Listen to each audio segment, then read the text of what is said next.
สะภะคะวะโตอะระหะโตสัมมาสัมพุทธัสสะปรินิพพานโตปัฏฐายะเอกูนัสสะเจตุเตตาตานิเอสังวัตระสหัจจานิอติกันตานิปัจจุปันนกาลวะเสนะประมาตัสสะ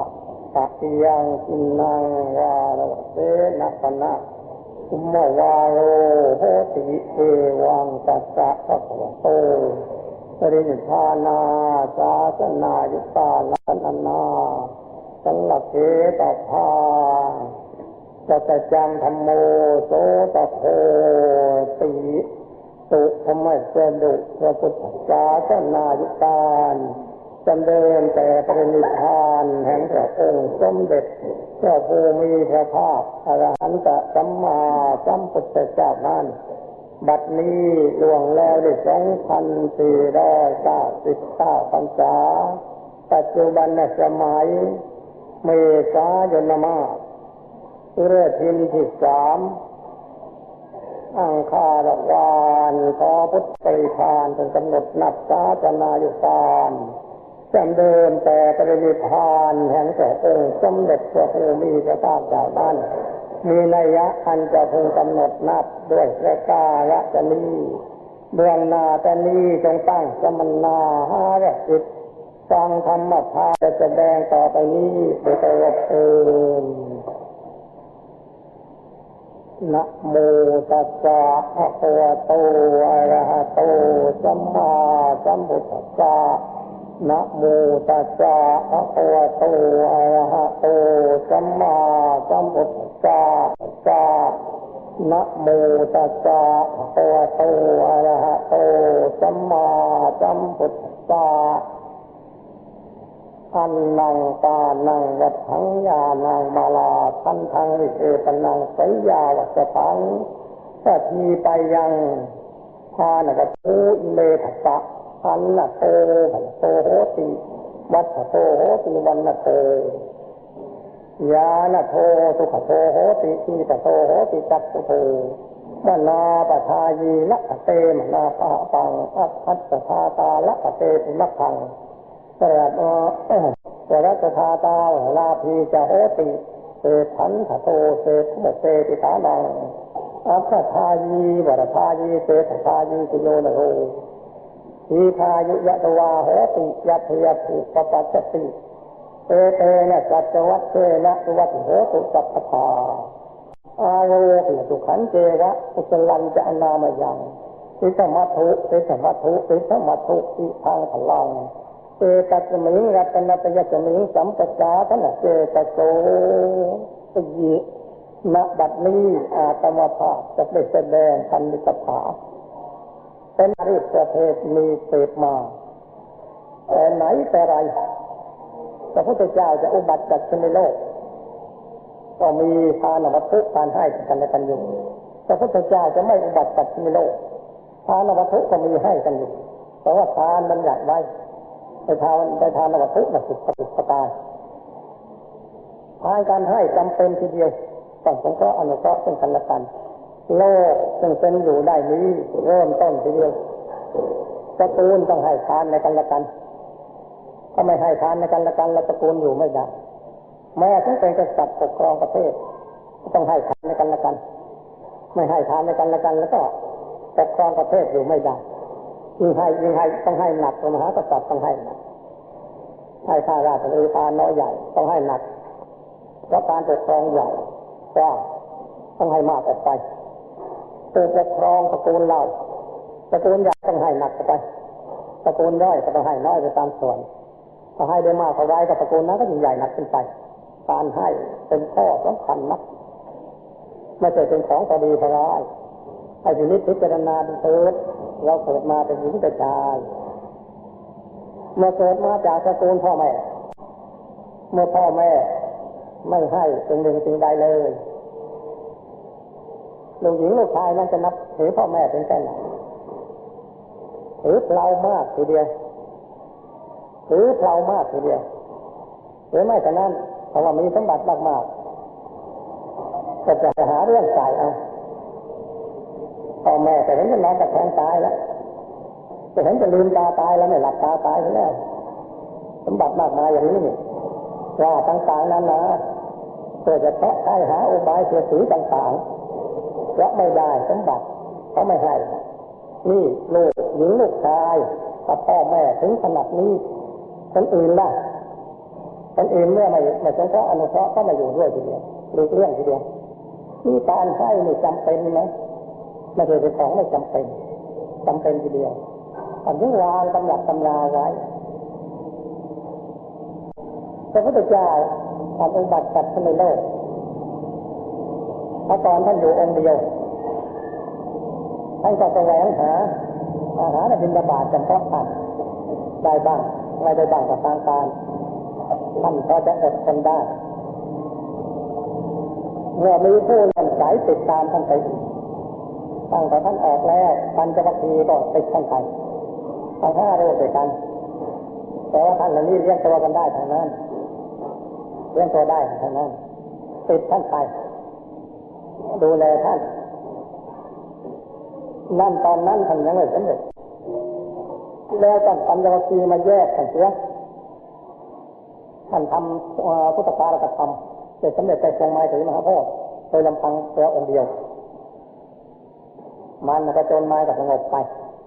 แต่บรรลุโพธิญาณแต่ทรงไม้ถือมหาโพธิ์นั้นและต่อจากนั้นท่านได้ออกโปรดสัมภสัตทั้งหลาย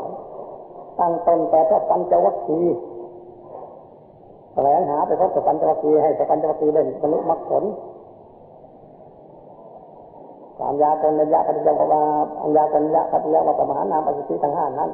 ได้มรรคเป็นพระอรหันต์เหมือนท่านถึงแล้วเพราะท่านเหล่านั้นชำนาญในเรื่องอดมาแล้วก็ไม่เคยห่วงใยมากนักทรงให้ประกาศศาสนาแล้วไปโปรดพยศ55แต่สำเร็จมาผลแล้วทรงให้ประกาศศาสนาไม่ซ้ำรอยกันเพื่อได้พุทธศาสนากว้างขวางออกไปแล้วท่านก็เอาไปไทยใส่ผู้ที่เข้ามาบวชอยู่กับด้วยท่านพระพิยราชกุมาร30นั่นก็เป็นราชกุมารคงจะเรียนผ่านมหาวิทยาลัยแล้วทั้งนั้นเรียนตัวกันได้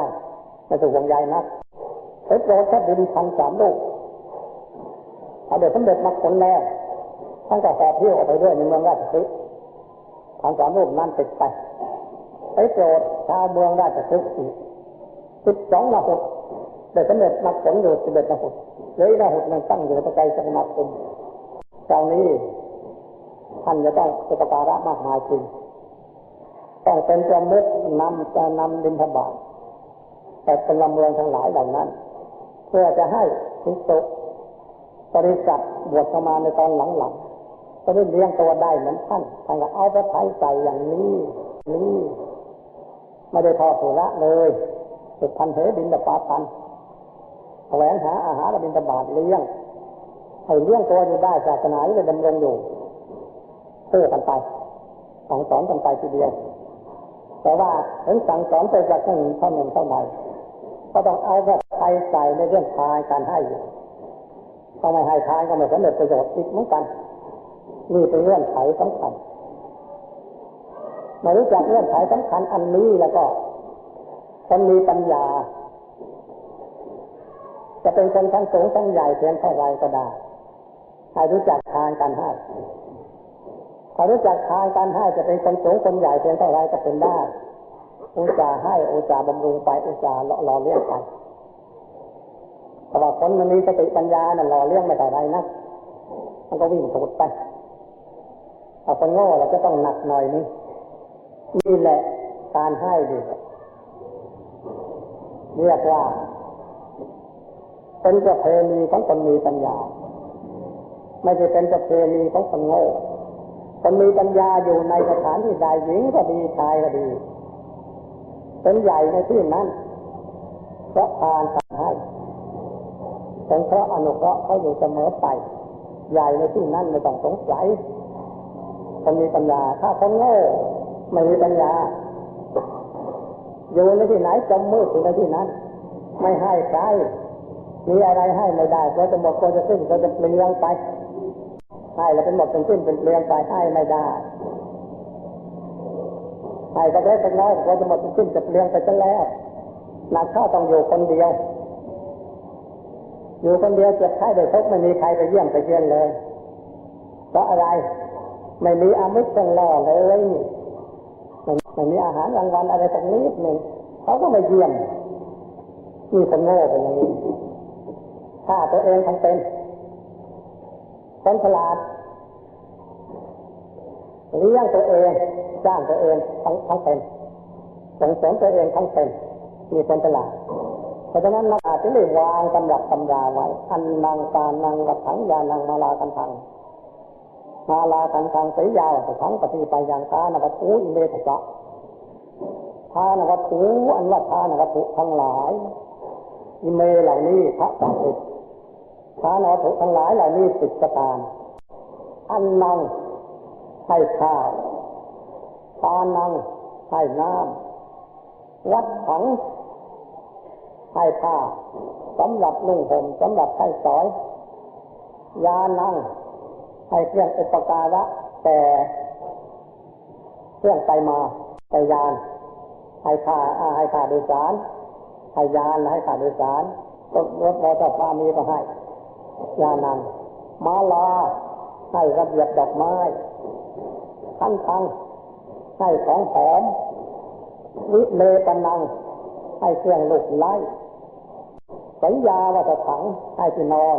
และที่พักอาศัยที่อยู่เป็นสุขเบิกบานสำราญใจสัญญาวัฏถังปฏิไปยังตามประทีปไว้ในที่มือตามประทีปไว้ในที่มือให้เขาเห็นทางสว่างติดอย่างนี้เรียกว่าทานวัตถุคิดดูสิว่าเราให้อาหาร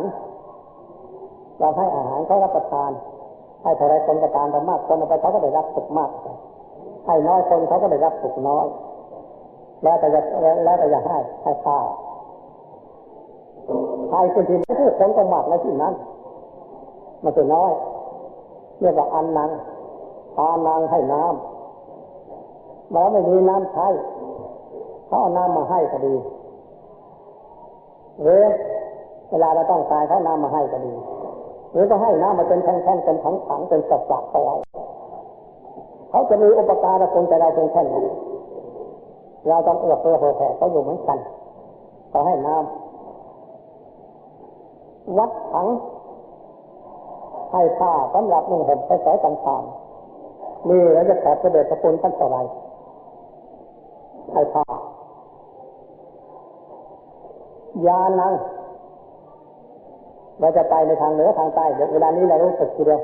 ให้ขารถเรือเป็นข้อสำคัญนักต่อข้าต่อมือให้ทีเดียวต่อข้างทางให้ทีเดียวให้จังอุปการะในการไปมารถรอจอดตาหรือรถยานพาหนะใดๆเหล่านี้เรียกว่ายานังทั้งนั้นถ้าเขาให้เราจะขอบพระเดชพระคุณเป็นแค่ไหนมาลาให้ระเบียบดอกไม้ไอ้ระเบียบดอกไม้รู้ว่าไม่ถูกอะไรนักให้ระเบียบดอกไม้หรือว่าให้ดอกไม้สำหรับหอมแล้วไม่หอมมีกลิ่นไม่มีกลิ่นนั่นแหละให้ดอกไม้ก็คิดนี่คือเวลาเราต้องการดอกไม้เขาให้เราจะขอพระเดชพระคุณเขาเป็นแค่ไหนเวลาเราต้องการถ้าไม่ต้องการรู้ก็อย่างนั้นแหละเวลาต้องการก็คือนั่นมาลาทังให้ของหอมนี่มันเป็นที่ชอบใจแล้วก็มาใกล้มันก็ชื่นอกชื่นใจสบายอกสบายใจขอพระเดชพระคุณท่านมากทีเดียวเรียกว่าทัง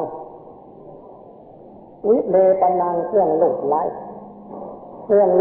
นี่ยสำหรับนอนมาลูกเขาแล้วเย็นกายสบายใจ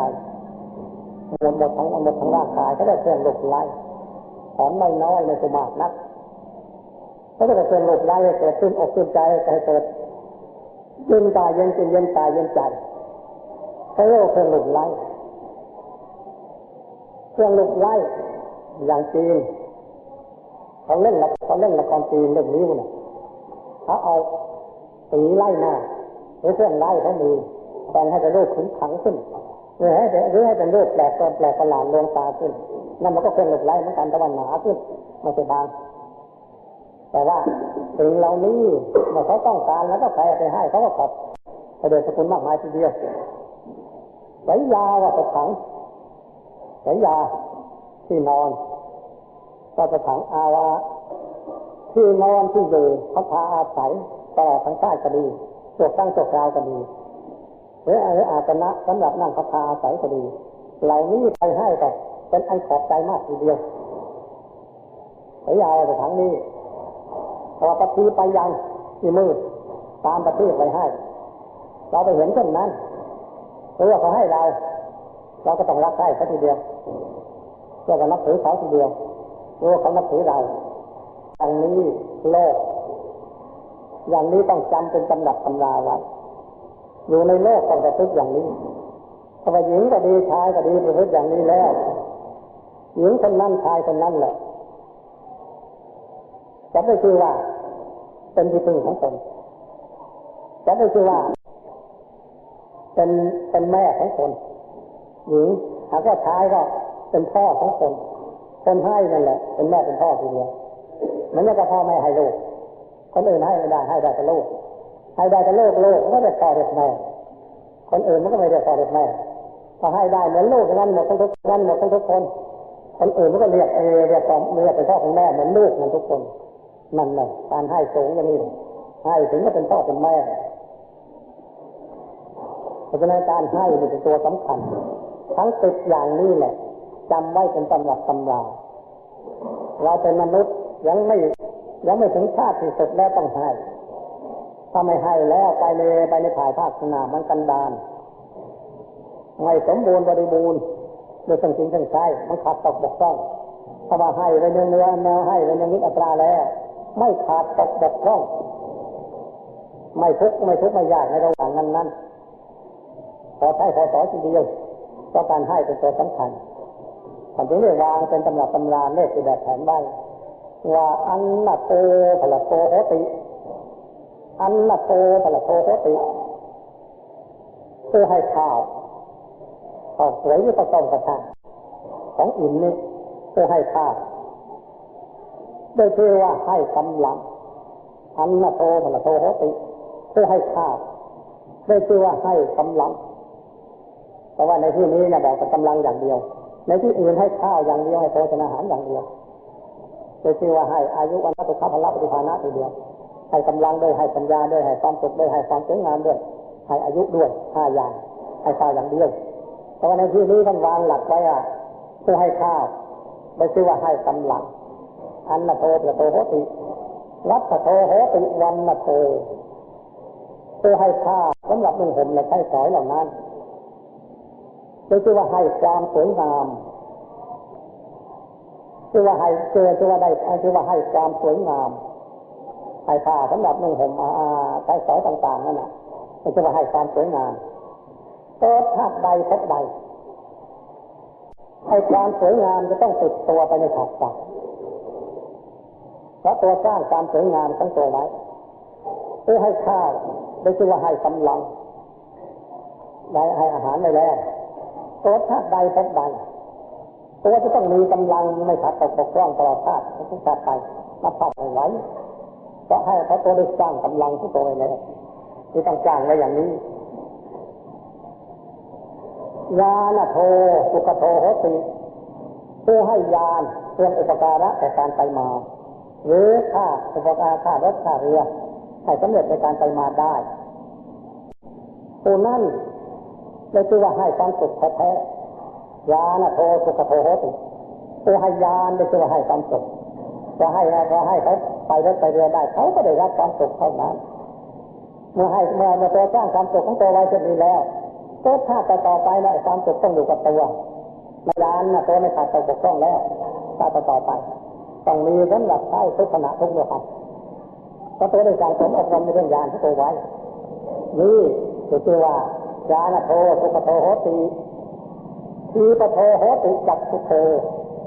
ทีปโทโหติจักขุโทเพื่อให้ประทีปก็คือให้ไฟนี่เพื่อให้ประทีปได้ชื่อว่าให้ในตาให้ความเห็นก็จริงละในเมื่อมือเขาจุดประทีปตามไว้ให้เราเดินพ้นทางได้สะดวกได้ชื่อว่าแต่ว่ามืออยู่เช่นนั้นมันก็ไม่เห็นอะไรมันมีในตาเหมือนไม่มีในตา เมื่อสว่างขึ้นเป็นนั้นก็ได้ชื่อว่ามีในตาขึ้นไม่ใช่ว่าให้ในตานั่นเองผู้ให้เจ้าที่ไม่ใช่ว่าให้ในตาทีปโทโหติจักขุโททีปโทโหติจักขุโทเป็นผู้ให้เจ้าที่ไม่ใช่ว่าให้ความไม่ใช่ว่าให้ความเห็นไม่ให้ในตานี่เป็นหลักสำคัญเกิดชาติใดพบใดในตาทั้งตัวนั้นไม่ต้องรักษาโรคแล้วทุกชาติทุกภพไปถ้าตัวให้ในตาสร้างในตาของตัวไว้จะแล้วสมบูรณ์บริบูรณ์นักชาติบัตรไม่ควรก็สร้างในตาของตัวไว้เป็นอันดีกันแล้วนี่ในบาทคาถานี้แก้ไขในเรื่องการให้แก้ไขเรื่องการให้ไม่ใช่เท่านั้นยังแก้ไขอีกบาทคาถาต่อไปว่ามนาปทายีละเตมนาปังมนาปทายีละเตมนาปังผู้ให้ของดีผู้ให้ของชอบใจ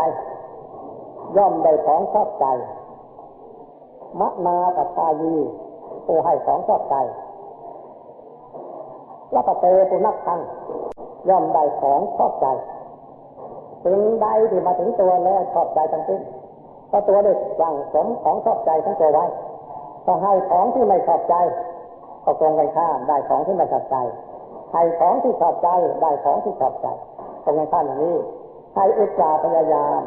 ที่จะให้สิ่งหนึ่งสิ่งใดนะต้องเป็นของต้องเป็นที่ชอบใจทั้งตัว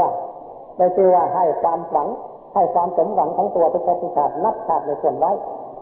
ต่อไปข้างหน้าเป็นของตัวแท้ๆที่ตัวให้นั้นต้องกับมนาปทายีละเตปุนักขังอัตทัพกทาตาละเตปุนักขังให้ของเลิศย่อมได้ของเลิศอัตทัพกทาตาละเตปุนักขังให้ของเลิศย่อมได้ของเลิศ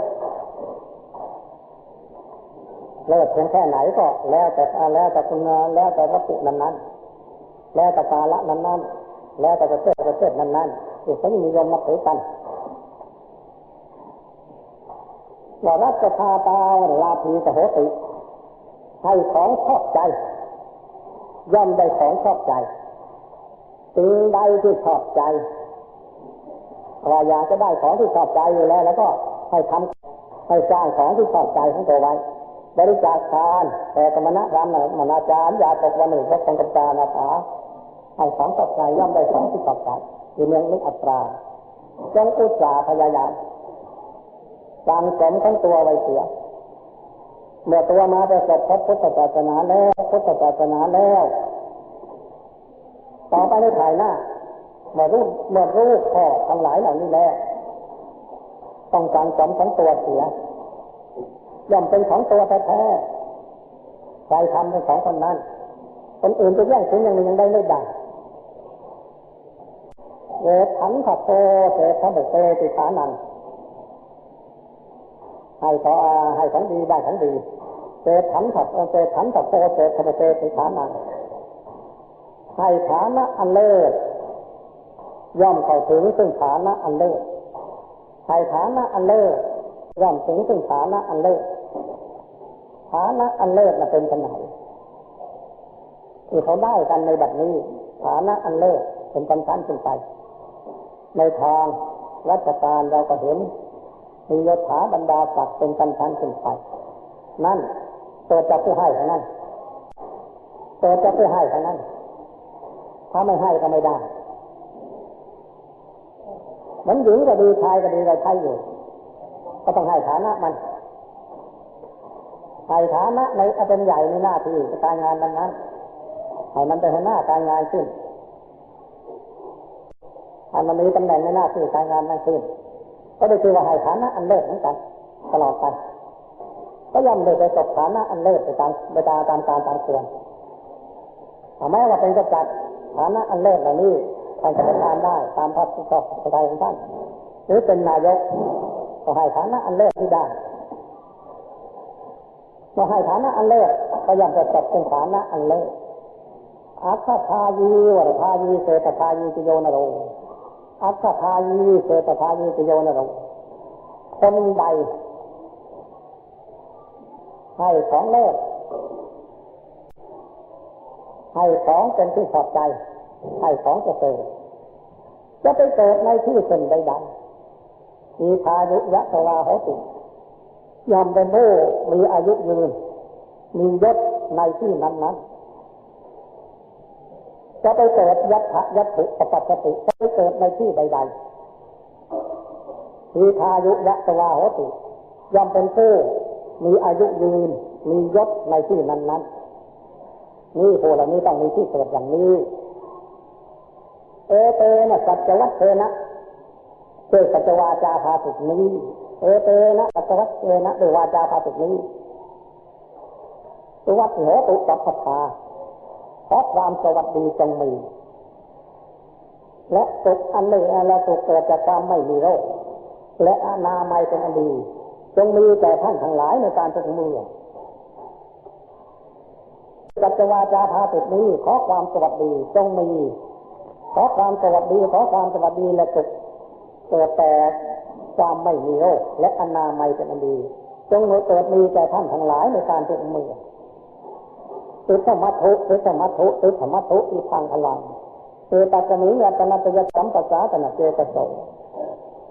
ขอจิตอันเลื่อมใสในพระรัตนตรัยนี้มีขอผลแห่งจิตอันเลื่อมใสในพระรัตนตรัยนี้มีจงเป็นผลสำเร็จจงเป็นผลสำเร็จจงเป็นผลสำเร็จทุกประการดังรับประทานนิสัจนามาตามวาระบาลีที่ความเป็นสยามมหาศาล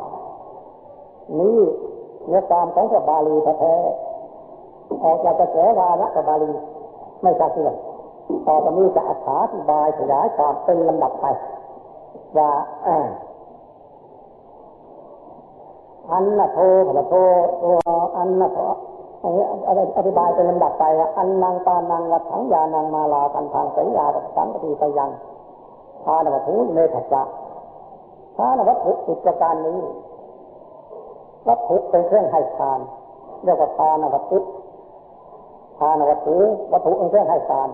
สิบประการเหล่านี้เราก็ใช้อยู่เสมอข้าวก็ใช้อยู่ก็ได้รับประทานกันแต่ว่าเป็นของมีค่าไม่ใช่ของไม่มีค่ามีค่าหมดทั้งประเทศทุกประเทศไม่ว่าประเทศไหนนิยมกันนักเรื่องอาหารนี้แต่ว่าอาหารต่างประเทศต่างประเทศชนิดนี่แล้วแต่ฉากหลังที่หล่อเลี้ยงประเทศนั้นพยาธิวิชายาไม่ละเอียดก็ได้สอนได้อาหารตามแต่ทำไมว่าฉากหลังมีวิชาละเอียดภาษาวิชาไม่ได้ดีก็ได้ของชนิดหล่อเลี้ยงประเทศของตัวที่ตัวรักษาฉากหลังนั่นเป็นตัวสำคัญฉากหลังนี่เราก็นับถือนะไม่ใช่เราไม่นับถือเมื่อไหร่ฉากหลังนั่นคือใครอยากจะรู้ฉากหลังนั่นติดตัวเรามานี่ให้เราเป็นอยู่นี่แหละเราเป็นอยู่ก็ได้ไม่เป็นอยู่ตายไปเฉยก็ได้มีฉากหลังที่นั่นถ้าไม่มีแล้วก็มันก็เป็นอยู่ได้สิมันจะตายได้ยังไงมีฉากหลังแต่ว่าผู้ปฏิบัติศาสนาทั้งที่สุดทั้งมนุษย์วาตกอุบาสิกาไม่ควรจะทำเป็นไม่รู้ไม่ชี้ตัวของตัวเสียควรจะรู้ชี้ตัวของตัวรู้ชี้ยังไงก็ตัวของตัวมีฉากหลังให้ตัวเป็นอยู่ได้ให้ตัวสูงก็ได้ให้ตัวต่ำก็ได้ให้ตัวอดก็ได้ให้ตัวจนก็ได้ให้ตัวมีก็ได้ไอ้นี่ฉากหลังนี้นะแต่ว่าใครน่ะเป็นฉากหลังนั่นนี่ฉากหลังนี่เป็นตัวสำคัญให้มนุษย์เป็นอยู่หญิงก็ดีชายก็ดีให้เป็นคนชั้นสูงก็ได้ให้เป็นคนประณีตก็ได้ให้เป็นคนเป็นที่ไหว้ที่เคารพที่สักการะบูชาเขาทั้งหมดก็ได้ให้เขาติเตียนว่ากล่าวนินทาจะให้นินทาด่าแช่งก็ได้ฉากหลังนี่แหละเป็นตัวสำคัญนะพอรู้จักฉากหลังแล้วก็ไปให้ถึงให้เป็นกันเองกับฉากหลังเสียพอทำได้อย่างนี้ตัวเองจะเบาใจเพียงแค่ไหนเป็นมนุษย์คนหนึ่งถ้าไม่รู้จักฉากหลังไม่เข้าถึงฉากหลังแล้วก็ตัวเองจะหนักใจแค่ไหนจะไม่สะดวกในใจแค่ไหนเพราะความเป็นอยู่ก็ไม่ได้ทั้งตัวความดีความชั่วที่ตัวกระทำเหล่านี้ไม่ได้ทั้งตัวทั้งนั้นท ำชั่วเขาจะให้ความดีก็ได้ทำดีเขาจะให้ความชั่วก็ได้แต่ฉากหลังไม่เป็นของตัวนี่วางใจไม่ได้เมื่อวางใจไม่ได้ก็ต้องลำบากใจอยู่ขนาดนี้เมื่อเป็นเช่นนี้ต้องเรียนให้รู้จักฉากหลังรู้จักเป็นขั้นๆไปนะฉากหลังนี่เป็นตัวสำคัญมนุษย์นี่เป็นตัวฉากหน้าละมนุษย์หญิงชายที่มานั่งฟังเทศน์ประเทศที่นี่เป็นฉากหน้าละฉากหลังมีฉากหลังจะติดอยู่ข้างในเลยไอ้เทศอย่างนั้นอย่างนี้ไอ้เทศอย่างนั้นอย่างนี้ตัวฟังก็อยู่ข้างในเหมือนกันไอ้การนึกก็นั่งไปไอ้ฉากหลังก็กระตุ้นไปไอ้ฟังให้จำเท่านั้นจำเท่านี้จำเท่าโน้นนั่นอีกฉากหนึ่งนี่อีกชุดหนึ่งฉากหลังเข้าไปก็ไอ้กายที่ฝันออกไปไอ้กายที่ฝันนั่นเป็นฝันนะและไอ้กายที่ฝันนั่นแหละมีฉากหลังอีกมีกายทิพย์เป็นฉากหลังทั้งกายมนุษย์และกายมนุษย์ละเอียดเข้าไปไอ้กายมนุษย์ละเอียดนั่นแหละกายมันกายไอ้กายทิพย์นั่นแหละที่เป็นฉากหลังทั้งกายมนุษย์ละเอียดนั่นแหละมีฉากหลังอีกเขาเรียกว่ากายทิพย์ละเอียดไอ้กายทิพย์ละเอียดนั่นแหละมีฉากหลังอีกเขาเรียกว่ากายรูปพรหมในกายรูปพรหมมันมีฉากหลังอีกเรียกว่ากายรูปพรหมละเอียดในกายรูปพรหมละเอียดมันมีฉากหลังอีกเรียกว่ากายรูปพรหมในกายรูปพรหมมันมีฉากหลังอีกเรียกว่ากายรูปพรหมละเอียดในกายรูปพรหมละเอียดมันมีฉากหลังอีกเรียกว่ากายธรรมในกายธรรมมันมีฉากหลังอีกเรียกว่ากายธรรมละเอียดในกายธรรมละเอียดมันมีฉากหลังอีกเรียกว่ากายธรรมเรียกว่ากายธรรมโสดากายธรรมโสดามีฉากหลังอีกเรียกว่ากายธรรมโสดาละเอียดกายธรรมโสดาละเอียดมีฉากหลังอีกเรียกว่ากายธรรมพระสัตตาคากายธรรมพระสัตตาคาอีกเรียกว่ากายธรรมพระสัตตาคาละเอียดกายธรรมพระสัตตาคาละเอียดนั่นมีฉากหลังอีกเรียกว่ากายธรรมพระอนาคากายธรรมเรียกว่ากายธรรมพระสัตตาคากายธรรมพระสัตตาคามีฉากหลังอีกเรียกว่ากายธรรมพระสัตตาคาละเอียดกายธรรมพระสัตตาคาละเอียดนั่นแหละมีฉากหลังอีกเรียกว่ากายธรรมพระอนาคากายธรรมพระอนาคามีฉากหลังอีกเรียกว่ากายธรรมพระอนาคาละเอียดกายธรรมพระอนาคาละเอียดนั่นแหละมีฉากหลังอีกเรียกว่ากายธรรมพระอรหันต์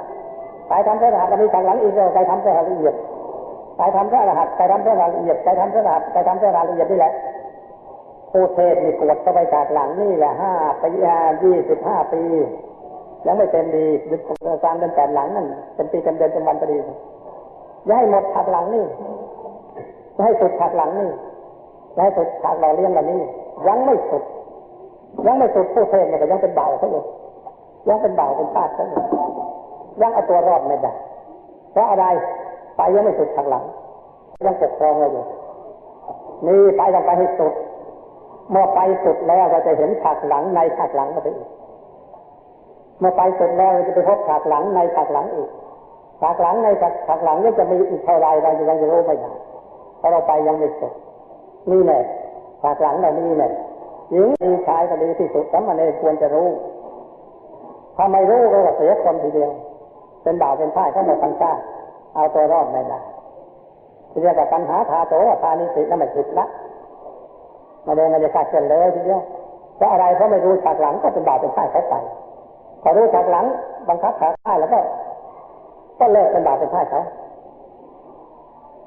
มันก็เป็นเจ้าเป็นนายชาวบ้านมีประโยชน์สำคัญนะให้เข้าใจทีเดียวให้เข้าใจให้แน่ทีเดียวเมื่อเข้าใจแน่แล้วก็เราจะต้องเริ่มต้นถึงแต่ชาตินี้ทีเดียวจะรอไว้ไม่ได้เพราะว่าชาตินี้ยังไม่รู้ฉากหลังยังไม่พบฉากหลังเราจะต้องยอมตายถ้าเข้าถึงฉากหลังไม่ได้เราจะต้องยอมตายต้องเข้าถึงฉากหลังให้ได้ไอ้ที่ปกครองเราลับๆนี่ใช่เราลับๆนี่เราไม่รู้เลยพระนักดมบรมครูเองพอไปเห็นกายมนุษย์ละเอียดเท่านั้นทรงรับสั่งแล้วอเนกชาติสังขารังสันธาติสังอนิจจังหาคารังโตสันโตสัทธาชาตินั่นทรงรับสั่งแล้วเราที่เรียนไล่ใจเกิดไม่รู้จะจบนี่เพราะท่านนี่เองท้ายเราเรียนไล่ใจเกิดไม่รู้จะจบมาไปพบท่านหนึ่งแล้วไปพบจนกระทั่งถึงไอ้ตัวสร้างบ้านสร้างเรือนตามมาตัณหาภวตัณหาวิภวตัณหาสร้างบ้านสร้างเรือนสร้างกายท่านอย่างนี้จบนั่นไปพบเรื่องนั้นก็ยิ่งทำดึงยกใหญ่ทีเดียวถึงได้ทำลายล้างตามมาตัณหาภวตัณหาวิภวตัณหาเสีย ออกจากใจพบไปลบออกจากใจพบไปตามปัญหาที่ว่าปัญหาอยู่ว่าปัญหาทำอะไรทำไม่ได้แต่ว่าทำไม่ได้ขั้นยับยับขั้นละเอียดนั้นอยู่ในปกครองเขาฉากหลังโน้นไอ้ฉากหลังใหญ่โตโน้นยังบังคับสมณโคดมอยู่เราจะไปให้พ้นให้เลยที่ฉากหลังที่บังคับสมณโคดมอยู่พระอรหันต์อยู่พระเจ้าอยู่มากน้อยเท่าไรจะไปให้เลยทั้งหมดทีเดียวไม่มีฉากหลังต่อไปนั่นเลยเราจะเอาตัวรอดได้แล้วเอาตัวรอดได้แล้วต่อไปไม่ถึงขนาดนั้นเรามาพบพุทธศาสนาคราวนี้ก็เสียคราวเหมือนกันเอาตัวรอดไม่ได้ทำไมเอาตัวรอดไม่ได้ล่ะต่อไปไม่ตลอดฉากหลังไม่เอาตัวรอดได้มันก็ยังเป็นบ่าวเป็นทาสเขาอยู่นั่นพอเป็นเช่นนั้นแล้วเราจะต้องขาดขั้นทีเดียวจะต้องขาดขั้นทีเดียวต้องตายทีเดียวเป็นตายเข้าไปอย่าเข้าใจว่าไอ้ที่เขาใช้ให้ทำตัวโดยกายโดยวาจาโดยใจเขาก็คิดให้ทำอย่างนั้นเขาก็คิดให้ทำอย่างนี้น่ะไอ้นั่นเขาเป็นบ่าวเป็นทาสเขาสิเขาต้องใช้ในการชอบใจเขาถูกทำผิดในสักคนตีเหลวไหลคนตีให้ใจเป็นคนเลวคนเกลียวไปนี่เพราะอะไรล่ะเพราะไอ้ฉากหลังนั่นบังคับเขาไม่ได้แก้ในฉากหลังนั่นบังคับไม่รู้เท่าทันฉากหลังบังคับเสียหายคนตีเหตุนี้แหละให้ระวังฉากหลังเป็นตัวสำคัญจะทำสิ่งหนึ่งสิ่งใดในสากลโลกทั้งสิ้นจะทำงานใหญ่งานโตงานย่อยจะทำหนึ่งเท่าใดให้ระวังให้รอบตัวทีเดียวระวังให้รอบตัวทางหน้าทางหลังแล้วนี่ระวังให้รอบตัวทีเดียวเพราะว่าทันทางหน้าทางหลังได้เหล่านี้แล้วก็การงานเหล่านั้นจะสำเร็จทุกสิ่งทุกประการแต่ว่าให้ทันทางหน้าทางหลังให้ดีนะเพราะว่าทันไม่ดีแล้วก็เดี๋ยวก็ไปรออย่างไรที่ใดที่หนึ่งก็ไม่ทันจะไปโทษเขาไม่ได้เราไม่เท่าทันเขาเหตุนี้แหละเราจะเริ่มต้นให้ทานให้บริสุทธิ์ในใจให้เบิกบานทีเดียวจะได้เกิดปัญญาละเฉลียวฉลาดขึ้นขั้นที่สองประคองใจของเราเจตนาของเราให้อยู่ในศีลแล้วได้เจตนาหังที่เวสีหลังเจตนาบริสุทธิ์ในองค์ทั้งห้าหรือทั้งแปดทั้งสิบเจตนาบริสุทธิ์ในปานาติบาตินาทานาตาเมมุสาภราเหล่านี้หรือเจตนาบริสุทธิ์ในแปดหรือเจตนาบริสุทธิ์ในสิบก็แล้วแต่จะบริสุทธิ์ได้แค่ไหนรักษาความบริสุทธิ์ของกายวาจาใจให้มั่นและอย่าให้คลาดเคลื่อนแล้วแก้ไขใจให้ใสเราจะได้เห็นฉากหลังชัดหนักขึ้นทุกทีไปแก้ไขใจใสจะได้เห็นฉากหลังชัดหนักขึ้นทุกทีไปเมื่อให้ทานประพฤติความบริสุทธิ์เป็นศีลรักษาใจให้ใสเป็นปัญญาเนื่องนึกอัตราทั้งวันทั้งคืนเป็นไว้จะหลับก็ตื่นแล้วก็เป็นอย่างนั้นอยู่เสมอไปจะเป็นอะไรก็เป็นไปและหมายจะไปในที่สุดฉากหลังให้ได้เพราะว่าไม่สุดก็จะตายแต่ชาติไม่ยอมกันเด็ดขาดนะไม่ยอมกันแล้วที่จะเลิกไปเป็นไม่เอาใครจะชวนให้เลี้ยวรถนะให้เสียเวลาเถอะนอนเถอะคุยซะจะทำผิดลูกผิดทางฉากหลังก็จะมีแล้วก็ปัดหัวแล้วก็ไม่ยอมไม่เชื่อเด็ดขาดนะวันนี้มันคนเปล่าคนพลาดซะนี่แล้วจะไปชวนให้เราเป็นบ่าวเป็นทาสซะอีกล่ะเราจะไปเห็นอะไรด้วยล่ะเราไม่ยอมเด็ดขาดทีเดียวเราจะไปให้ตลอดให้เลยฉากหลังแล้วนี้ให้ดังให้ถึงที่สุดฉากหลังให้ดังใครจะทำไปบ้างเราก็ไปสวนไปทีเดียวนี่วิชาวัดบันน้ำมีอยู่แล้วเวลานี้วิชาตะลุชามีวิชาเกิดฉากหลังแล้วนี่คือธรรมกายปรากฏอยู่แล้วเขากำลังตรวจอยู่แล้วเขากำลังทำกันอยู่แล้วนี่แหละของจริงพระเนรไม่รู้จักของจริงแล้วก็อย่าโกงตัวเองอย่าดูถูกตัวเองให้อุตสาห์พยายามตรวจฉากหลังของตัวให้สุดให้ได้ถ้าไม่สุดตัวแล้วก็ทำให้สุดฉากหลังตัวต้องเป็นบาปเป็นพลาดซะอยู่นะไม่ต้องไปสงสัยมารู้มาเข้าใจดังนี้แล้วตัวก็จะได้บรรลุผลที่ยิ่งใหญ่ไพศาลหาประมาณนี้ได้พระพุทธเจ้าองค์ใดองค์หนึ่งไปพบกันข้าวแต่เราไปไม่สุดท่านก็จะยิ้มในพระทัยว่าไอ้มันโลกสุดท้ายจริงอันนี้มันคนมีปัญญาจริงอันนี้เป็นผู้หญิงก็มีปัญญาจริงอันนี้เป็นผู้ชายแต่ฉลาดจริงไม่ใช่คนโง่นอกจากนั้นถ้าว่าไม่พยายามสุดฉากหลังเช่นนี้แล้วก็ มันบ่าวตาดนะไม่ได้คนฉลาดจะได้เอาไปเกณฑ์ไม่ได้ให้แน่นอนอย่างนี้นะแน่นอนอย่างนี้แล้วจะเอาตัวรอดได้แล้วเข้าใจนะว่าเขาใช่เราท่านนั้นใช่เราท่านนี้เป็นบ่าวเป็นท่าเขาน่ะเพราะเราไม่ทันทางหลังเรานี่เขาก็ใช่เราตามเข้าใจใช่เป็นบ่าวเป็นท่าตนตีถึงจะมีปัญญาแค่ไหนก็ตามใช่เป็นบ่าวเป็นท่าตนตีเหตุนี้ต้องแก้ไขทีเดียวต้องการให้ฝึกทางหลังให้ได้เริ่มต้นดังกล่าวแล้ว